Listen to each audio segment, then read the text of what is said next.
아멘. 어떠한 고난이 닥쳐와도 내 맘의 주님, 그 주님을 소망으로 삼고 나아가는 여러분 되시기 바랍니다. 성가대가 안 서고 왜 두 분이 섰을까? 아시죠? 예. 성가대 서면 걸립니다. 벌금 내게 되어 있습니다. 성가대 서지 마라 한 것은 아니에요. 그럼 뭐냐? 모여서 성가 연습을 하면 벌금에 처한다. 300만 원 이하의 벌금을 내야 한다. 이렇게 지침이 내렸습니다. 성가 연습 안 하고 3, 40명이 성가대에 설 수는 없지 않습니까? 성가대에 서면 연습한 거네. 안 봐도 다 안다. 그래서 땅땅 벌금 내. 이렇게 됩니다. 지금 두 분이 한 것은 전공하신 분들이니까 연습 안 해도 잘 합니다. 그래서 한 거니까 신고할 필요 없습니다. 지금 한 건 연습 아니니까. 어디다가 신고합니까? 경찰서에 합니까? 구청에 가서 하는 겁니까? 간단합니다. 핸드폰 앱 중에 안전신문고 앱이라고 있습니다. 거기다가 딱 찍어가지고 올리면 끝나는 겁니다. 그 사진에 나와 있으면 벌금 내야 됩니다. 그리고 그 기관장, 저죠? 교회 대표니까 하나님께 벌금을 물릴 수는 없고 제가 행정조치를 당하게 됩니다. 신고한 사람은요, 별거 없지 않습니까? 아니요, 있어요. 포상금이 뗍니다.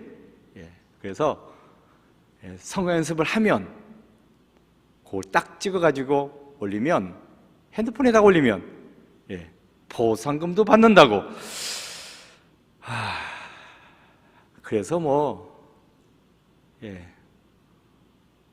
마스크 쓰고라도 하겠습니다. 우리 성가대는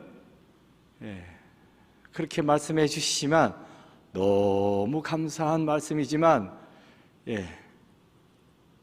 못하겠습니다. 벌금 까짓 거 내지 행정조치 당하지 근데 문제는 뉴스에서 얼마나 또 떠들겠습니까? 면목동에 있는 교회에서 그렇게 하지 말라고 했는데 길을 쓰고 했다고. 그거 듣기 싫어가지고 못하겠습니다. 성가 연습만 그런 게 아니에요. 소그룹으로 모여가지고 성경 공부하면 그것도 걸립니다. 모여 앉아가지고 너댓 명이서 성경을 갖다 놓고 성경 공부를 했네. 그걸 또 딱 찍어가지고 올리면 그것도 벌금입니다. 근데 지금 이거 예배당 안에서 예배 드리는 거 이건 아닙니다. 이걸 건드렸다가는 종교 탄압될까봐 이것까지는 건드리지 않습니다. 거리두기 하라고, 마스크 쓰라고, 방역지침 지키고 있으니까 이것 가지고는 문제 삼지 않은데, 세미나실에서 소그룹으로 모여가지고 성경 공부하면 그거는 걸립니다. 수련회, 기도회, 부흥회 몽땅 다 걸립니다. 그래서 여름 성경학교 못합니다. 여름 수련회 못합니다. 했다가는 걸립니다. 말씀드렸죠. 걸리는 게 문제가 아니라 아이고 면목교회에서 이 소리 듣기 싫어서 할 수가 없습니다. 저기 옆 동네 구리시에서 오신 분 있지? 저기 계시네. 구리시에서는요, 카페에 앉아가지고 교인들끼리 모여서 공부하면 별 문제 없습니다만은 성경 공부하면 걸립니다. 요새 카페에서 공부 많이 합니다. 뭐 초등학생도 학교 잘 안 가니까 초등학생들이 카페에서 공부를 하더라고요. 초등학생이 카페에 들어가도 뭐 되죠 뭐. 그런데 어른들이라 할지라도 성경 놓고 공부하면 걸립니다. 성경 공부했으니까. 그러니까 저쪽에 있는 교회에서 성경 공부하다가 감염자가 나왔다며요. 그래가지고 안 된다는 겁니다. 뭐 성경에서 바이러스가 나오나? 하여튼 속 터지죠. 카드라가 아니라 공식적으로 그 공문 있습니다. 그래서 우리 교단 총회장이 총리 만나가지고 항의도 했고, 전국에 있는 교회가 철저하게 방침을 따르고 있는데 몇몇 교회들 때문에 한꺼번에 도매금을 이렇게 넘기면 어떡하냐고. 그러니까 제가 뭐 카드라 가지고 말씀드린 거 아닙니다. 예전에 중국 서북부에 있는 시닝, 한자로는 선영인데 사막 지역입니다. 그러니까 뭐 오지예요. 그 시닝에 간 적이 있습니다. 식당에 가서 식사를 하게 되었습니다. 식사하기 전에 뭘 해야 되죠? 기도. 식사기도 해야 됩니다. 한국에서 목사님 오셨으니까 저희를 위해 기도해 주십시오. 예, 알겠습니다.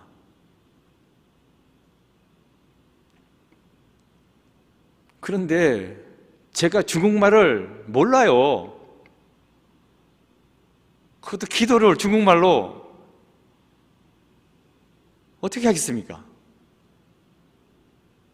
그냥 한국말로 해달라고.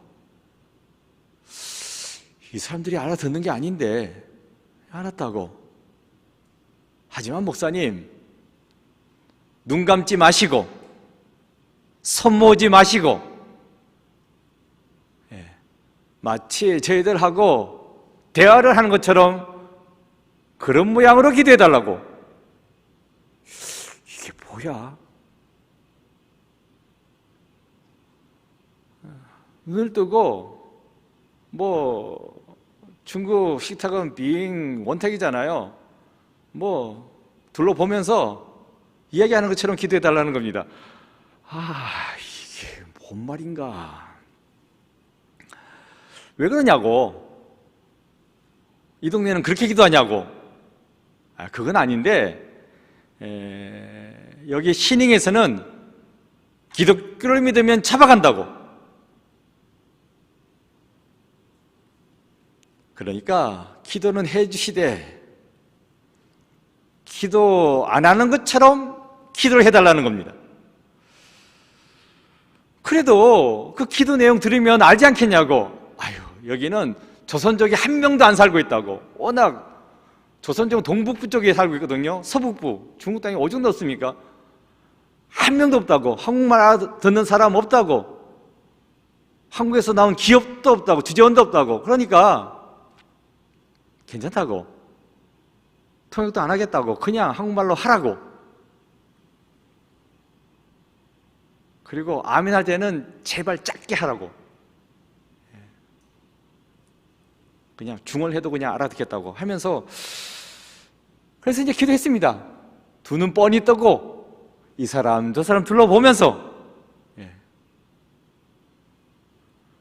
맨 마지막에 아멘은 속으로만 하고, 그러니까 눈치 보면서 기도했죠. 사람 눈치 보면서. 하나님께 기도드리는데 사람 눈치 보면서 했습니다. 뭐 너무 나라가, 이런 나라가 다 있나, 공산당 너무하네 생각했었거든요. 그런데 이게 남의 나라 일이 아니네. 잡혀갈라. 아휴, 뭔 이런 경우가 다 있습니까? 오늘 본문으로 가봅시다. 오늘 본문에는 두 사람이 등장하고 있어요. 돌라와 야일, 이래 하는 사람들입니다. 직책은 사사란 행정권, 사법권 다 갖고 있는 존재입니다. 나라를 움직이고 또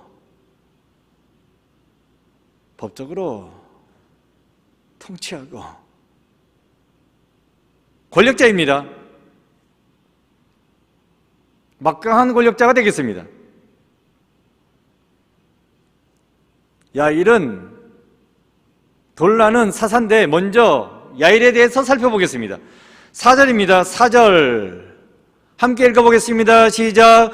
그에게 아들 30명이 있어 어린 낙이 30을 탔고 성읍 30을 가졌는데 그 성읍들은 길랏 땅에 있고 오늘까지 하봇 야일이라 부르더라. 야일에게는 아들이 있었는데 30명씩이나 있었다고. 이 30명의 아들들은 길랏 땅 여기저기에 있는 30개의 성읍에 각각 살았다라고 말씀해 주고 있습니다.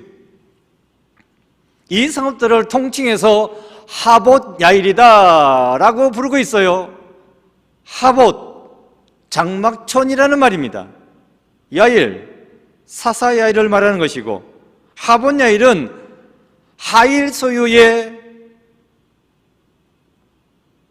야일 소유의 장막촌이다. 이게 하봇 야일입니다. 야일의 30명의 아들들은 아버지 야일 소유의 장막촌 30곳에 나눠 살았습니다. 그 장막촌에 거주하면서 나라 안 곳곳을 살폈다는 것입니다. 어떻게 해요? 나귀를 타고서 둘러보면서 나라를 살폈습니다. 아버지가 막강한 권력을 갖고 있습니다. 그 30명의 아들들이 나눠받아가지고 30곳의 장막촌에 거주하면서 나라 안팎을 살폈다 하는 이야기입니다. 그랬기에 사사 야일이 통치했던 22년간은 나라가 아주 평안했습니다. 사사 한 명만 있어도 뭐 괜찮은데 30명씩이나 돌아다니면서 나라를 지키니까 나라가 평안했습니다.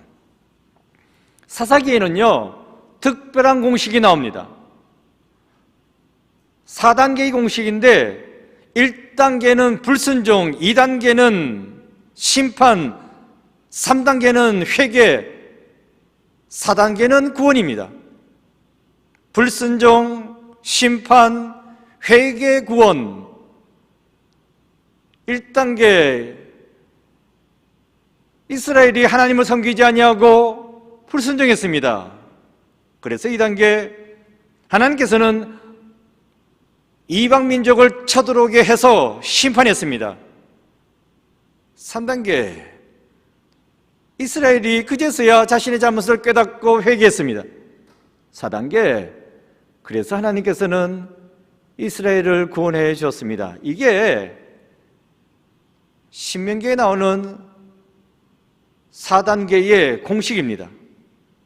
이 4단계의 공식이 사사기에도 반복적으로 나오고 있거든요.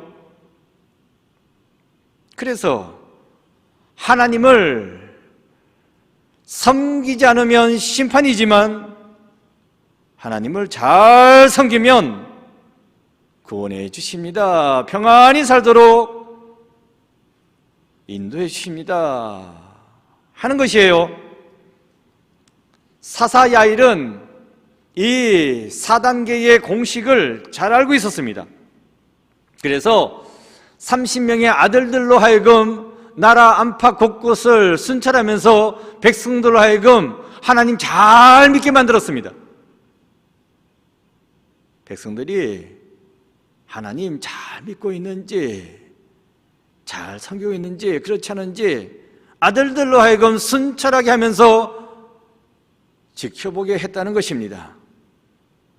그러니 백성들은 하나님을 잘 섬겨야지. 잘 섬겼습니다.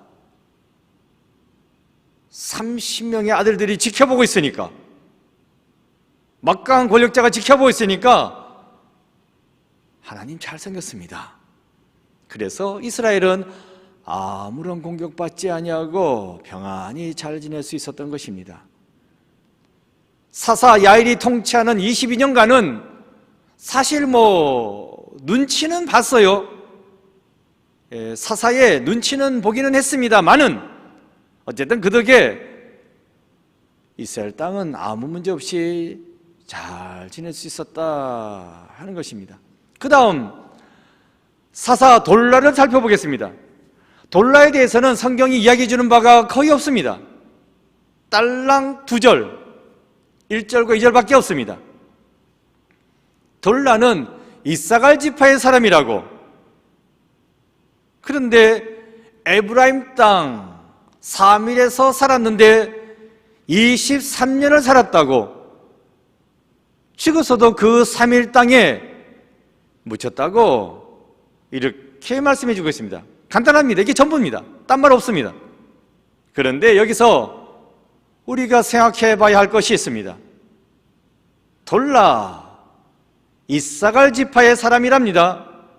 그러면 이사갈 지파의 땅에 살아야 했습니다.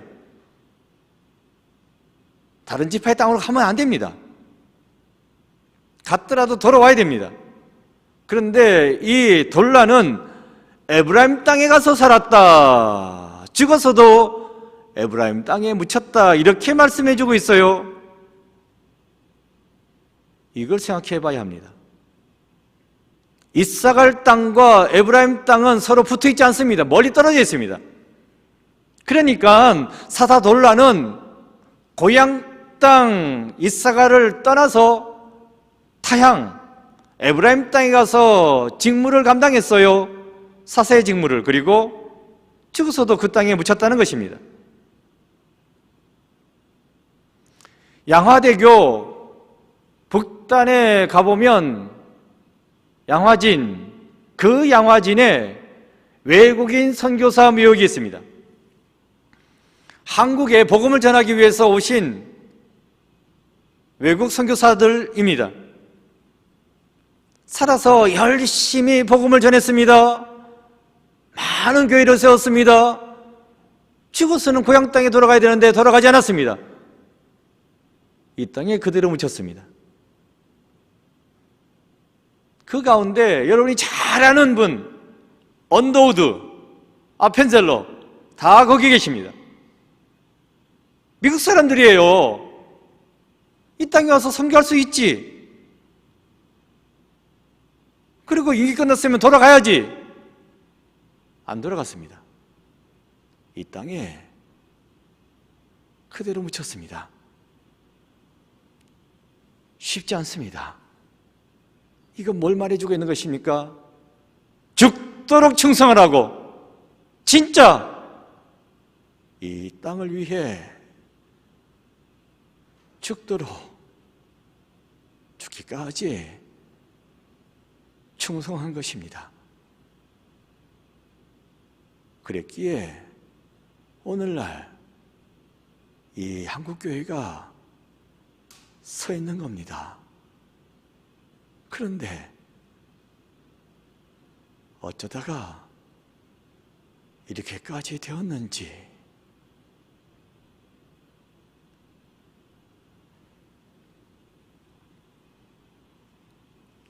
외국인 선교사, 지금 우리 땅에 묻혀있는 이분들은 그야말로 우리 신앙의 모본이 되시는 분들입니다. 톨라, 에브라임 사람이 아니라고, 이사갈 사람이라고, 하지만 에브라임 땅에 평생 살면서 백성들이 하나님 잘 섬기도록 도왔으며 죽어서도 고향 땅에 돌아가지 아니하고 그 땅에 묻혔습니다. 이렇게 본을 보이는 삶을 살았습니다. 그러니 돌라가 말을 하면 백성들은 그 말을 들어야만 했습니다. 본이 되는 사람이니까. 사사 돌라가 통치하는 동안은 평안했다고 했죠. 이 평안은 누가 주신다고요? 하나님. 백성들이 우상을 섬기지 아니하고 하나님 잘 섬겼으니까 하나님께서 평안을 선물로 주신 것입니다. 이렇게 되도록 돌라는 평생을 다해서 백성들이 하나님 잘 섬기도록 도왔습니다. 신앙적인 본을 보이면서 이렇게 살아야 한다, 이렇게 하나님 섬겨야 한다, 본을 보이면서 백성들을 가르쳤던 것입니다. 눈에 보이지 않는 하나님, 이 하나님을 백성들은 마치 눈에 보이는 것처럼 잘생겼어요. 어떻게? 야일, 돌라, 이들이 하나님을 잘 섬기는 모습을 보여주었기 때문입니다.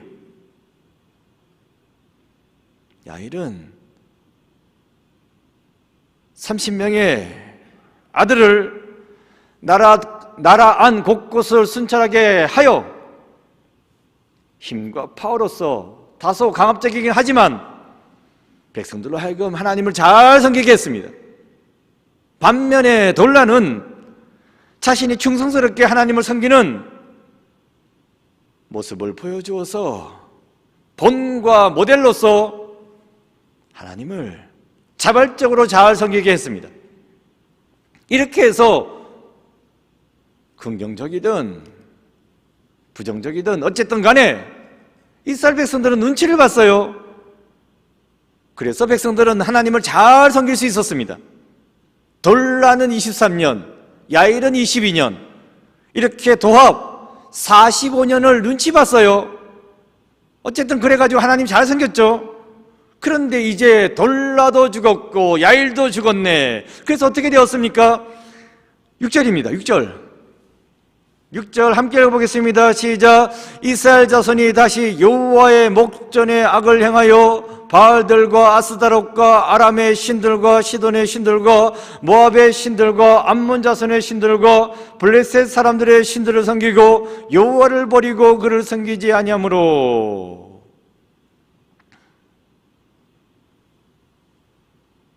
돌라와 야일, 이들이 살아있을 때에는 백성들이 그들의 눈치를 보면서 하나님을 섬기는 삶을 살았습니다. 하지만 죽었을 때에는 달라집니다. 이제 눈치 볼 필요가 없잖아요. 그래서 하고 싶은 대로 했습니다. 그 하고 싶은 일이 뭡니까? 우상 섬기는 일이었나 봅니다. 가난한 사람들이 섬기는 그 우상이 그렇게 좋아 보였나? 돌라가 죽고 야일이 죽자 이젠 자유다 했는지 막바로 우상을 섬겼습니다. 보란듯이. 그래서 하나님께서는 어떻게 하셨습니까? 7절입니다. 7절 읽겠습니다. 시작. 여호와께서 이스라엘에게 진노하사 블레셋 사람들의 손과 암몬 자손의 손에 그들을 파심해. 이스라엘 사람들의 불신앙적인 모습에 하나님은 진노하셨습니다. 그래서 그들을 블레셋과 암몬 사람들의 손에 파셨다. 넘겨주었다. 고통당하게 만드셨다. 그러니 그제서야 소리칩니다. 우리가 죽게 생겼다고, 제발 살려달라고. 어떻습니까? 이스라엘 백성들 보고 있자니 답답하지 않습니까? 하나님 잘 섬겼을 때에는 평안했는데 하나님 섬기자마자 이런 식으로 주저앉나. 그래서 고통 가운데 처하게 되나 답답하죠. 하나님 버리고 떠나면 이렇게 될 줄 몰랐을까? 알았을 것 같은데 왜 그랬을까? 진짜 답답합니다.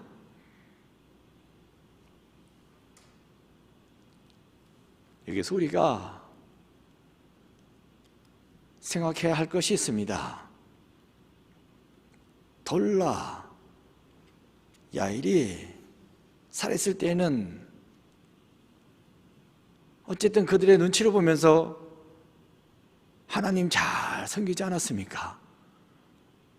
이들이 사라졌네. 보란듯이 우상을 섬겼고 그래서 왕창 두드려 맞습니다. 세상 눈치 볼 것이 아니라 하나님 눈치를 봐야 됩니다.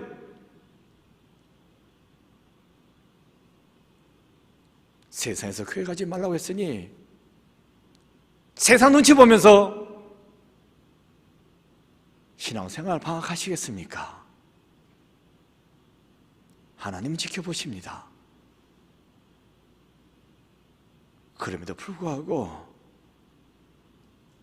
잘 믿으라고 하십니다. 오늘 이 시간 우리가 생각해야 될 것은 누구 때문에, 사람 때문에 신앙생활해서는 안 된다 하는 것입니다.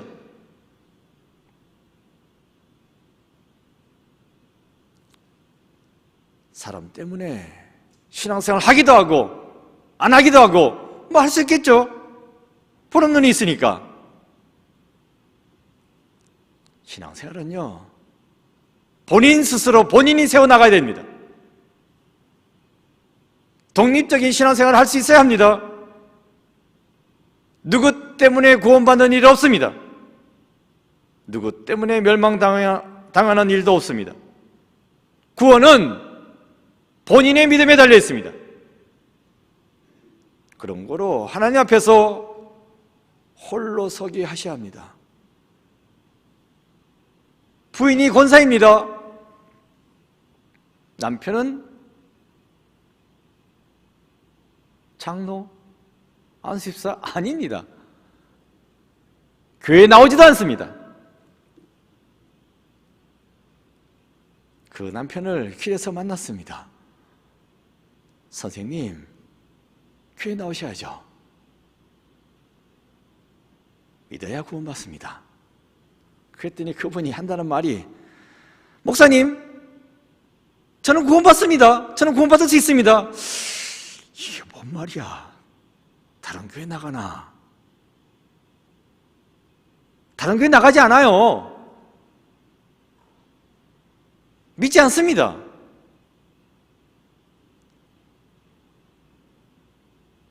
근데 어떻게 구원받을 수 있냐고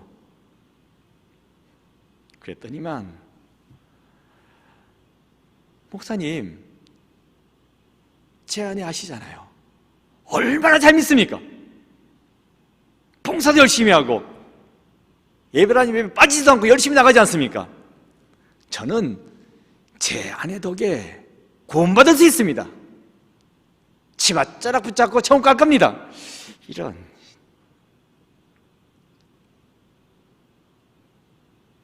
그렇게 해서 구원받는 거 아닙니다.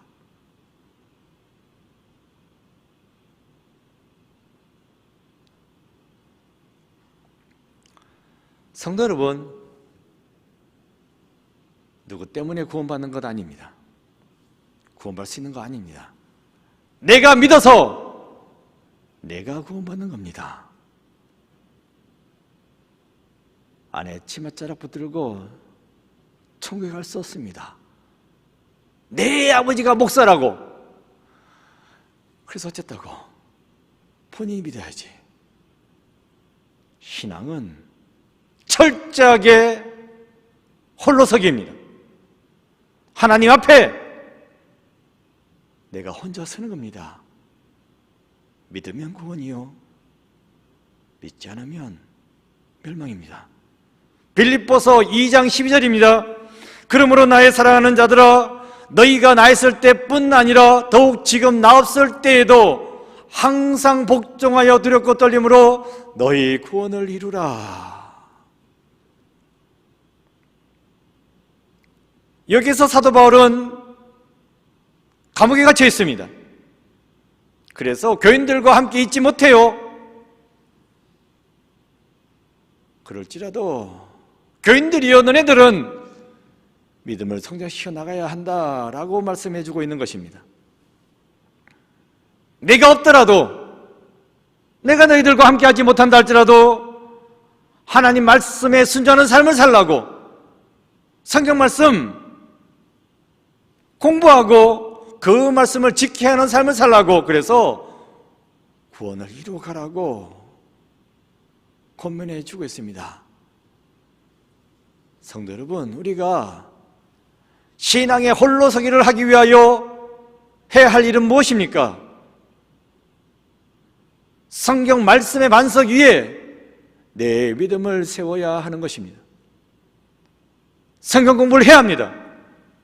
그런데 오늘날 우리는 성경 공부를 할 때에 세상 눈치를 봐야 합니다. 누가 보지 않나, 이걸 찍어가지고 고발하지 않나, 까딱하면 벌금입니다. 그래서 하지 말자는 것입니까? 아닙니다. 이런 때를 당하여 지혜롭게, 슬기롭게 성경 공부하자는 것입니다. 우리 교회는 매일 5시에, 새벽 5시에 유튜브를 통해서 말씀의 묵상 시간을 방송하고 있습니다. 그 묵상의 시간에 동참하시면 됩니다. 일방적으로 제가 설교하는 게 아니에요. 오늘 말씀을 놓고 스스로 묵상해 보시라고, 무엇을 깨달으시냐고, 이런 점을 깨달을 수 있지 않겠냐고 하는 그러한 묵상의 시간입니다.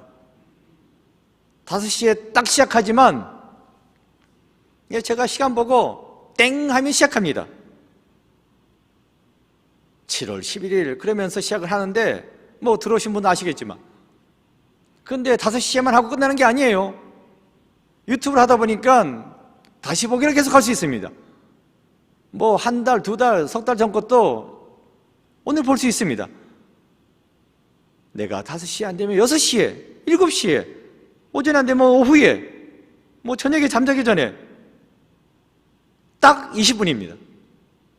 찬송도 있고 성경 말씀도 있고 묵상의 시간도 있고 기도 시간도 있고 다 있습니다. 딱 20분. 뭐 어느 분은 그러시대요. 전철 타고 갈 때 세상 뉴스 보다 보면 속 시끄러운데 하나님 말씀 들으면서 가니까 참 좋다고. 그러시면 되는 겁니다. 핸드폰으로 다 볼 수 있으니까. 또 우리 교회가 준비하고 있는 것이 있어요. 구역장 성경 공부 줌으로 한다고 했잖아요. 또 매주일 저녁마다 줌에 대해서 우리가 연습하고 있습니다. 이 줌이란 것은요, 복잡하지 않습니다. 영상통화를 하는 건데, 영상통화는 갑과 을이 두 사람이 하는 거잖아요. 근데 이 줌은 100명까지도 할 수 있습니다. 한꺼번에 영상으로. 그래서 그 줌을 통해 가지고 성경 공부 하자는 겁니다. 일방적으로 인도하는 사람이 이야기하는 게 아니라 각자가 다 이야기하는 겁니다. 오늘 본문에서 내가 이것을 깨달았습니다. 이것의 답은 이겁니다 하면서 오늘 제가 이것을 느꼈습니다. 이번 주 한 주간 이런 기도 제목이 있습니다. 이러면서 각자 이야기하는 시간입니다. 그러면 다 이제 거기 접속해가지고 보는 거예요. 그래서 어떻게 하자고요? 성경 공부 모여서 하지 말라고? 안 하겠다고. 모여서 안 하겠다고 하지만 각자 장소에 떨어져 있으면서 핸드폰 보고 하는 겁니다. 듣기도 하고 말하기도 하면서. 이게 지혜롭게 성경 공부하는 게 되겠습니다. 이걸 찍어가지고 안전신문고 앱에다 올려봤자 고발 안 됩니다. 모여있지 않는데 떨어져 있는데.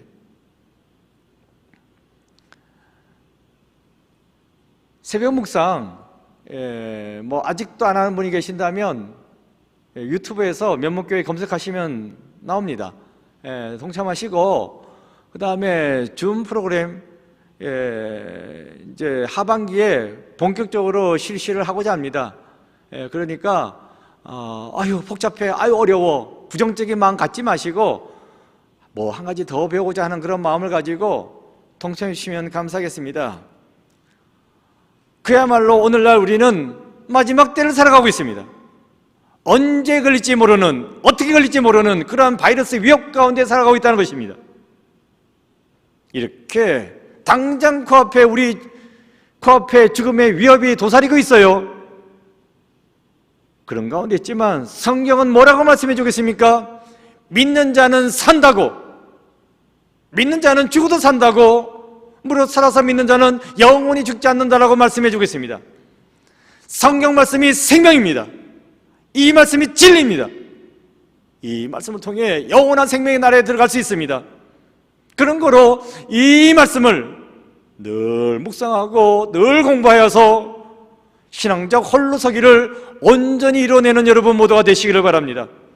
그리하여 온전한 구원에 이르게 되는, 다시는 죽음이 없고 눈물도 없고 슬픔도 없고 걱정도 없는, 염려도 없는 그 땅에 들어가게 되시는 여러분 모두가 되시기를 간절히 축원드립니다. 기도했습니다. 아버지 하나님, 참으로 신앙생활 하기 힘든 시기를 살아가고 있습니다. 하지만 저희들 지혜를 가지고 슬기롭게 말씀을 늘 공부하고 주님께로 한 걸음 나아가는, 한 걸음 나아가는 저희들 모두가 되게 주여 붙잡아 주셔서 말씀 가운데 길이 있고 생명이 있습니다. 진리의 말씀을 토대로 믿음의 삶을 열심히 살아나가는 저희들 모두가 되게 주여 역사하여 주셔서 예수 그리스도 이름으로 기도드립니다. 아멘.